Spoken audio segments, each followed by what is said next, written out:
Buenas noches, compañeros y doctor Carlos. En esta ocasión, nosotros somos el grupo número 5 y les vamos a hablar sobre la farmacovigilancia y la evaluación de la seguridad de los medicamentos en la fase 4. ¿Qué es la farmacovigilancia? La farmacovigilancia es la rama o la ciencia la rama que tiene como actividad poder estudiar, identificar y evaluar las reacciones adversas o los riesgos asociados a los medicamentos. Es decir, todo el riesgo que puede ser representado en reacciones adversas, en muertes, en casos de toxicidad, todo eso va dentro de la farmacovigilancia. Y su objetivo es lograr contribuir al uso seguro y racional de los medicamentos. Uno de los casos más conocidos de farmacovigilancia que tenemos es el de la talidomida, que era un medicamento que se le estaba dando a mujeres embarazadas para controlar las náuseas, pero que gracias a farmacovigilancia se dieron cuenta de que había niños que estaban naciendo con malformaciones y era por eso mismo, por la talidomida. Es un sistema que se basa en la notificación de sospechas, es decir, se genera una alerta que puede ser en cualquier etapa del proceso de los medicamentos, pero generalmente se mira más en la parte cuando ya están comercializados y se genera esa alerta ya sea por parte de un personal sanitario, puede ser de un ciudadano o puede ser por parte de un hospital como tal. Entonces, estas alertas dan a que se empiece a evaluar, ya sea por ensayos clínicos, por medio de estudios epidemiológicos, como se va a ver más adelante. Recordando de que el medicamento pasa por tres etapas antes de llegar al comercio: la etapa de investigación y desarrollo, que es la etapa química; está la etapa de preclínica, que es cuando se hacen los estudios en modelos biológicos; y los ensayos clínicos, que es con humanos en situaciones controladas. Luego de eso, cuando ya se aprueba su registro y comercialización, entra la farmacovigilancia, que sí estuvo presente en todas las demás etapas, pero agarra importancia ahorita porque aquí ya no está controlado. Cuando pasa el comercio ya no está en situaciones controladas como se pudo ver anteriormente en las etapas clínica y preclínica. Entonces, para cumplir el objetivo del uso racional, la farmacovigilancia se encarga de detectar y estudiar, también prevenir esos efectos adversos, generar señales o alertas, porque en la farmacovigilancia están un montón de agentes involucrados, no solo son los doctores, no solo es un grupo que se encarga de farmacovigilancia, también está encargado de investigar esas señales y empezar estudios si es necesario, y también adoptar las medidas poco a poco para la prevención. ¿Y por qué es importante la farmacovigilancia? La farmacovigilancia es importante porque los medicamentos, cuando salen al comercio, se van a entrar en contacto con el medio ambiente, con muchas personas que tienen diferencias genéticas. Ya no están en condiciones estructuradas y protegidas o controladas como cuando estaban en los ensayos clínicos. Entonces, muchas cosas que no se dieron dentro del ensayo clínico pueden suceder por la diferencia medioambiental, por la contaminación, por los hábitos de las personas, por los factores genéticos, etcétera, etcétera. Y hablando un poquito de todo, ¿cuál es la fase 4? La fase de postcomercialización, o mejor dicho, ¿qué se hace durante esta fase? En esta fase ya se van dando perfiles de toxicidad del medicamento, pero también se pueden estudiar otros perfiles que son farmacocinética y farmacodinamia, es decir, ya se toman en cuenta otros factores fisiológicos o patológicos, o las interacciones. ¿Por qué? Porque esta farmacovigilancia y la fase postcomercialización van unidas. Uno no sabe qué puede pasar cuando sale al comercio y se encuentra con un paciente que, por ejemplo, pueda tener más de una enfermedad de base.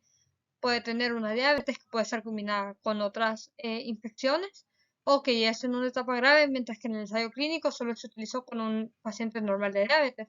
O puede ser que no se hayan tomado en cuenta en el ensayo clínico factores como los hábitos de la persona, el medio ambiente. No es lo mismo una persona que vive en una ciudad o una persona que vive en la zona rural. Entonces, todo eso se toma en cuenta a la hora de estos estudios de post-comercialización. Y lo que consiste tanto esta etapa de postcomercialización y la farmacovigilancia es poder dar un seguimiento, como dice su nombre, cuando ya está en el comercio. Y busca efectos que pueden ser raros, es decir, efectos adversos que sean raros o que sean tras una larga exposición, así como unos 5 años después de que este medicamento salió al comercio, qué efectos pudo haber causado en la población, y también efectos terapéuticos que tal vez no se detectan en el momento, pero ahora se encuentran. Puede que un medicamento pueda ser utilizado no para el fin con el que se hizo el ensayo clínico y se le puede agregar esa acción farmacológica. En un ejemplo de esto puede ser con la talidomida, ¿no? Cuando ella sale al comercio, después de los 9 meses, las personas embarazadas empiezan a tener a sus niños y los niños salen con malformaciones. Entonces, ellos empiezan a investigar qué fue lo que les pasó a esas personas. Se dieron cuenta que durante sus primeros meses de embarazo consumieron talidomida. Se hicieron los exámenes correspondientes y después se cambió las indicaciones del medicamento. La razón de este seguimiento, como ya lo había mencionado, la razón de que se hagan estos estudios es porque dentro de los ensayos clínicos hay condiciones controladas, mientras que fuera de los ensayos clínicos el medicamento se va a enfrentar a un montón de variedades genéticas, un montón de variedades de metabolismo, variedades farmacodinámicas y farmacocinéticas en cada paciente, recordando que cada paciente es un caso individual. Entonces, esa es como la importancia de que ya se comienza a tener un estudio y se empiezan a ver las grandes posibilidades que puede tener ese medicamento con la variedad de población que existe, hablando en todas las regiones, en todos los países, en todas las zonas que pueden haber dentro de un país también. Y hablando de que él se encarga de ver las reacciones adversas, vamos a definir qué es una reacción adversa al medicamento.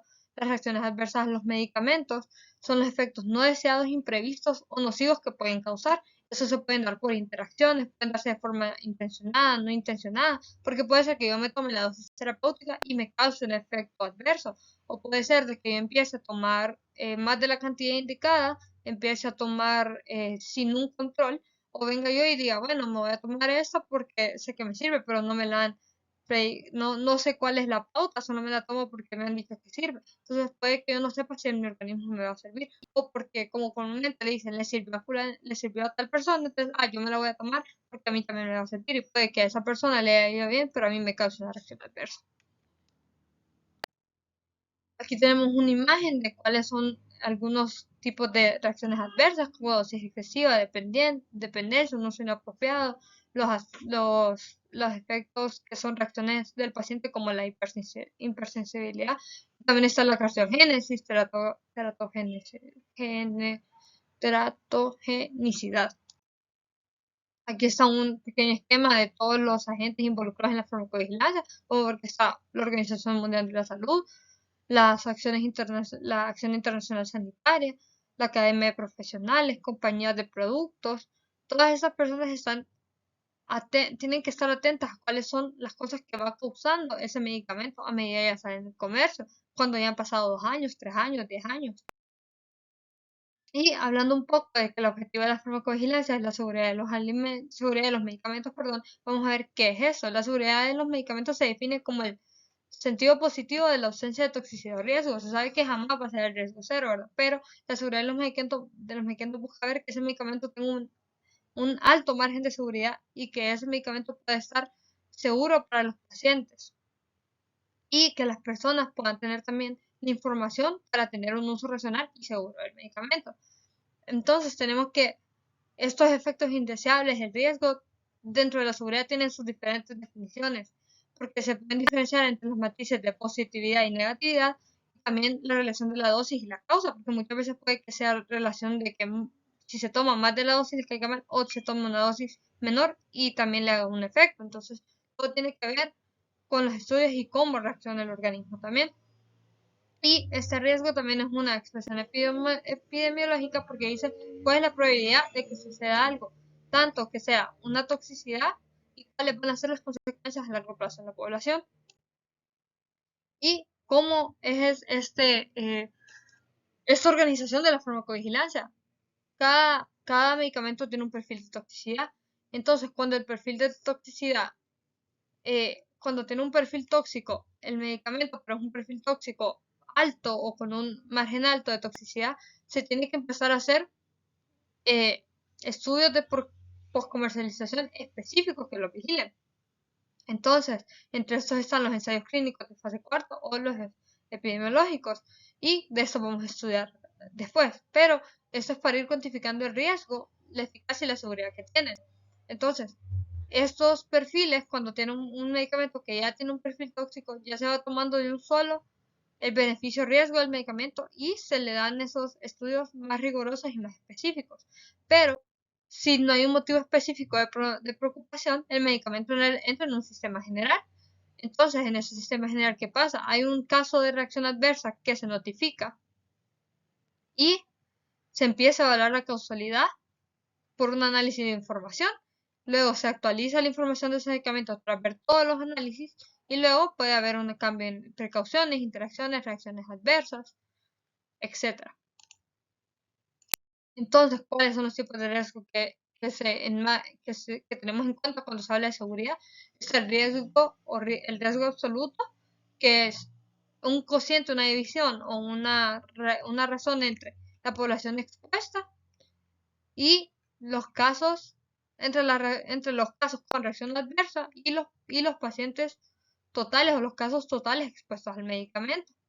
También está el riesgo atribuible o el exceso de riesgo, que es la diferencia entre el riesgo que tiene la población expuesta y la población no expuesta a ese medicamento. Y cuando este riesgo es igual, cuando el riesgo de los dos grupos es igual, el atribuible se vuelve cero. Y el recíproco del riesgo atribuible es el número de pacientes que sería necesario exponer para ver la reacción adversa. ¿Y cuáles son las relaciones causas-efectos que también se pueden hablar dentro de estos estudios? Es que hay una dificultad para establecer la relación causal, porque viene condicionada por muchas acciones conjuntas. Hay diversos factores, como ya se mencionaban. Puede ser factores medioambientales, factores individuales de cada paciente, farmacocinética, farmacodinámica. Pueden haber muchos factores de riesgo que pueden estar detrás de esa causa o de ese efecto. Entonces, no siempre ese